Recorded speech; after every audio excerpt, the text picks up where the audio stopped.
Hola chicos, buenos días.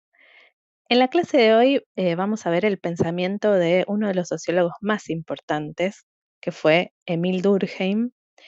Nosotros hasta acá vimos a los padres fundadores, vimos Saint-Simon, vimos Comte, y a partir de ahora vamos a empezar a ver los clásicos de la sociología, dentro de los cuales se encuentra Durkheim.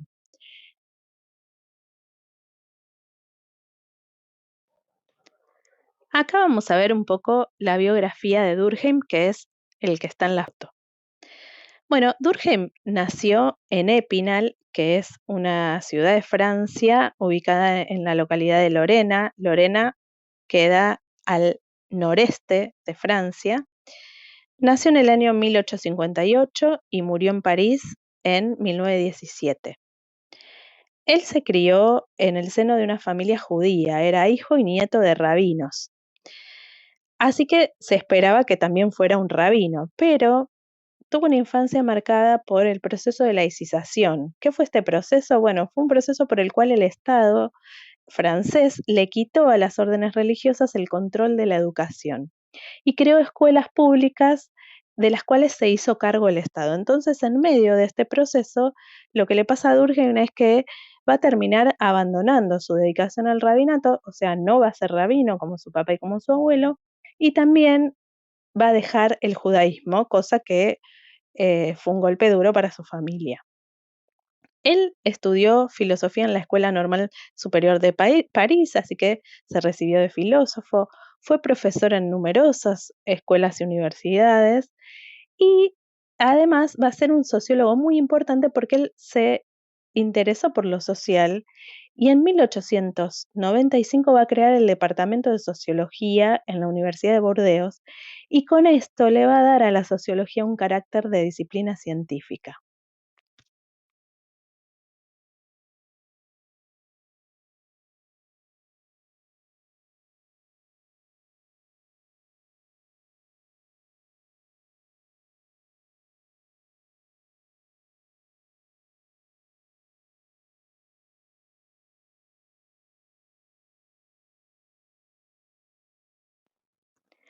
Una de sus obras más importantes es esta, que vemos acá en este librito, Las reglas del método sociológico, que va a escribirla en 1895. ¿Por qué es tan importante este libro? Bueno, porque en este libro Durkheim le da un método y un objeto de estudio a la sociología.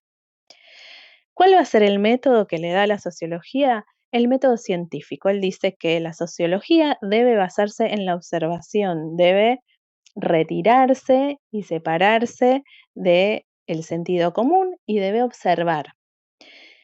Otra de las cosas importantes que dice en este libro, perdón, algo antes de esto, y es que el objeto de estudio que le va a dar a la sociología van a ser los hechos sociales que voy a explicar un poquito más adelante.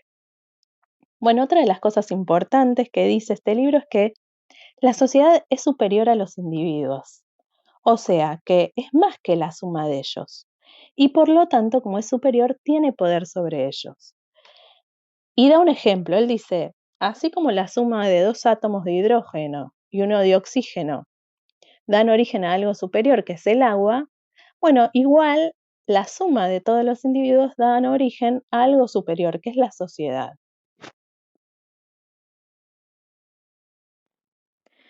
Como dijimos recién, Durkheim le va a dar un método científico a la sociología y también un objeto. ¿Cuál va a ser el objeto? Los hechos sociales. ¿Y qué son estos hechos sociales? Son, según Durkheim, las formas de obrar, de pensar y de sentir exteriores al individuo. Y estos hechos sociales tienen tres características, ¿no?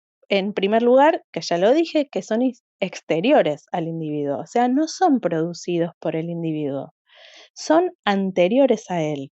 Cuando el individuo nace, llega a una sociedad que ya tiene un conjunto de creencias colectivas y la sociedad lo que va a hacer es encargarse de que internalice estas reglas. Bueno, son diferentes, va a decir Durkheim, a los hechos psíquicos, ¿no? Que son internos, que son particulares, que son subjetivos. Estos hechos sociales son exteriores. no son interiores y son generales, o sea, influyen en todos los individuos, no en un individuo. Y la última característica es que son coercitivos. ¿Qué quiere decir esto? Que se imponen a la hora de actuar.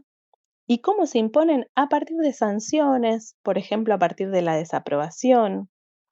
Se imponen sobre todo a través de la socialización primaria en la familia, ¿no? Que te va enseñando cosas, cómo tenés que hacer, qué cosas están bien y qué cosas están mal. Y después en la socialización secundaria en la escuela, o en los grupos de pares, o en el trabajo, ¿no? Donde también se van imponiendo valores y formas de actuar, que van a formar nuestra subjetividad. La mayor parte de las veces, esta coerción es intangible. Coerción quiere decir que se imponen como con violencia, como una orden, imperativamente. Bueno, no nos damos cuenta de esto, ¿no? Y tampoco la percibimos como externa, creemos que es propia nuestra, creemos que, por ejemplo, cuando nos gusta algo, nos gusta porque nos gusta, pero en realidad, tanto el gusto, por ejemplo, por determinadas comidas, o el asco hacia otras, parecen ser algo que elegimos nosotros o parecen ser algo subjetivo, pero en realidad son construcciones sociales y tienen que ver con nuestra cultura. Por ejemplo, a nosotros nos dan asco los insectos y hay otras culturas que comen insectos y que les parece un manjar. O a nosotros nos gustan las milanesas y hay otras culturas que donde lo frito no es algo bueno ni algo que les guste. Entonces, tiene que ver con estos hechos sociales, tienen que ver con cosas que se nos imponen desde afuera. Por otro lado, algo que va a decir en relación a estos hechos sociales es que deben ser estudiados como cosas, o sea, como objetos, porque son observables y sobre todo para evitar la subjetividad. O sea, que el sociólogo no ponga de lo suyo cuando tenga que investigar, sino que pueda observarlo con objetividad. En esta foto y esta frase, Durkheim dice: la sociedad es la que nos forma su imagen, nos llena de creencias religiosas, políticas y morales que controlan nuestras acciones. Bueno, es esto, los hechos sociales son los que moldean nuestras acciones, nuestras formas de pensar y nuestras formas de sentir.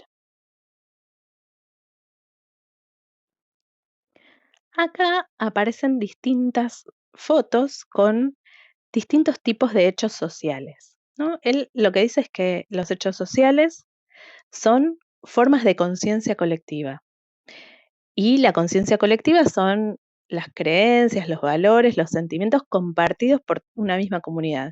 Bueno, esos valores, creencias y sentimientos compartidos, dice Durkheim, son imperceptibles y dominan nuestras conciencias individuales. ¿Cuáles son estos hechos sociales, estos valores, creencias compartidas? El lenguaje, porque el lenguaje cuando nosotros lo adquirimos ya estaba, o sea, es externo, es como es, entonces se nos impone, no es que nosotros podemos hacer un lenguaje nuevo, podemos inventar alguna que otra palabrita, pero no crear un sistema de lenguaje nuevo.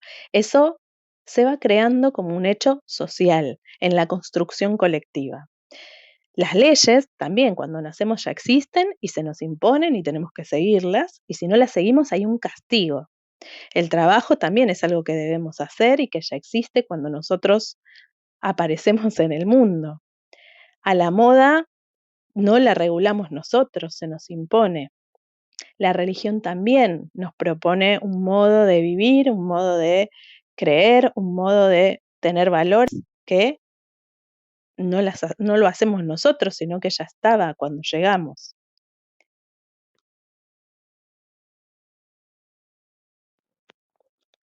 Según Durkheim, los hechos sociales pueden ser inmateriales, que están ocultos, o pueden ser materiales, que son visibles.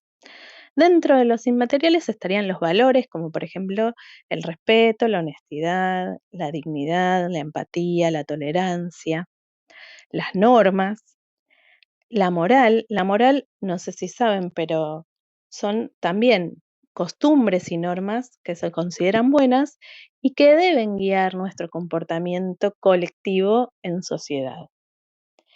Y también las costumbres. Acá aparece la foto de un mate, porque los hechos sociales inmateriales pueden ser estos, las costumbres, lo que acostumbramos a hacer, por ejemplo, como argentinos, que es a tomar mate con amigos. Bueno, y después están los hechos materiales, que son los visibles. Uno es la familia, otro es la iglesia y la religión, las propuestas que hace. Por otro lado está el Estado, que tiene distintos tipos de poderes y tiene distintas instituciones a través de las cuales se hace presente y determina la vida de los ciudadanos. Y también el derecho es un hecho social material, ¿no? Porque el derecho tiene leyes que están escritas.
Él, lo que va a decir es que los lazos sociales, que son fundamentales para el orden de una sociedad, a medida que se fue transformando la sociedad, fueron cambiando, ¿no? Entonces él identifica que en las sociedades tradicionales, donde se vivía en el campo, se cultivaba y se criaban animales, había un tipo de lazo social que se expresaba en una solidaridad mecánica. ¿Qué quiere decir esto? Que en esta sociedad había poca división del trabajo y por ello los vínculos de cooperación eran vínculos de cooperación en tareas comunes. En esas sociedades había lazos de parentesco y esto generaba unidad y una conciencia colectiva, que ya vimos que lo que era conciencia colectiva, que son todas las como costumbres, valores de una comunidad. Bueno, que la conciencia colectiva entonces prime por sobre lo individual. En cambio, en las sociedades industrializadas, lo que se da es una solidaridad orgánica. ¿Por qué orgánica? Porque Durkheim dice que los individuos son órganos dentro de un cuerpo mayor, superior a ellos, y que cada órgano, o sea, cada individuo debe cumplir una función específica y es interdependiente de los otros, necesita que los otros también cumplan su función específica.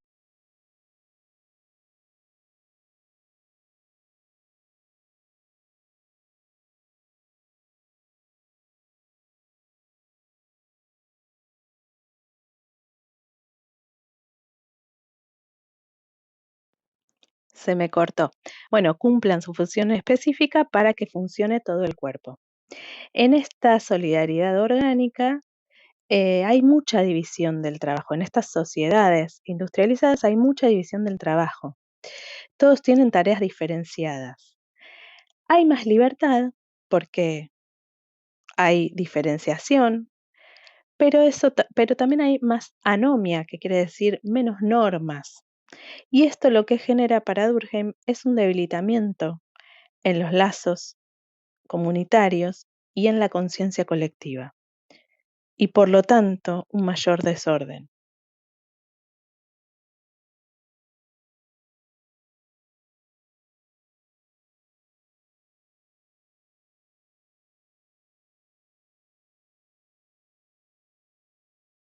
Estamos pensando con Durkheim cómo las sociedades modernas nos mantenemos en orden. ¿Está? ¿Está claro? Porque veníamos de toda esa historia de miserables. Entonces tenemos que estar en orden. Entonces dice, el trabajo, la división del trabajo es una de las formas. Las formas del derecho es otra de las formas. ¿Qué otra cosa más nos mantiene en orden? Qué lindo es el fútbol, qué bien nos hace. Es tan lindo que cada 4 años hace que nos volvamos mejores argentinos. Las ciudades se llenan de celeste y blanco. Vamos con la camiseta a todos lados. Suena el himno y nos ponemos de pie, hasta en nuestras casas.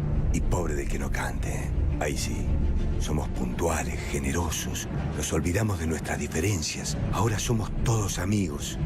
Qué lindo. Cómo de la nada somos mejores. Nos abrazamos, gritamos, alentamos. Entendemos que es nuestra gente la que hace grande a este país. Que llorar también es cosa de hombres. Que la fe no se cuestiona. Que los milagros existen, existieron y existirán. Y por sobre todas las cosas creemos que juntos no nos para nadie. A lo mejor los argentinos somos eso que nos pasa cada 4 años. Y será por eso que queremos que nos pase más seguido.